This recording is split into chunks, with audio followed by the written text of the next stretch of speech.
Vereador Iago Morandi, tens a palavra. Obrigado, presidente. Parabenizar as mães que estão aqui, o pessoal que luta tanto nessa causa. Dizer que se não fosse vocês, talvez, e tantas pessoas cobrando, o poder público pode ter certeza que a gente não teria esses avanços que a gente está tendo, né? Não vou listar aqui os problemas nessa cidade que a gente sabe e as demandas que chegam para todos os vereadores aqui, porque todo mundo já sabe bastante, já tem conhecimento de causa. Mas o meu pedido aqui é que vocês continuem lutando, cobrem os agentes públicos que vão estar aqui. Amanhã, depois, não é eu que vou estar aqui, não é os vereadores aqui, mas isso aí vai permear por muitos anos, né? Como já foi dito aqui.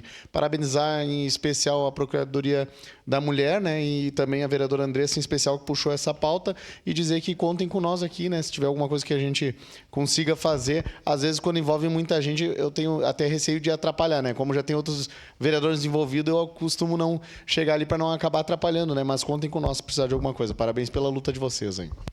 Obrigado, vereador Iago. O próximo vereador inscrito, vereador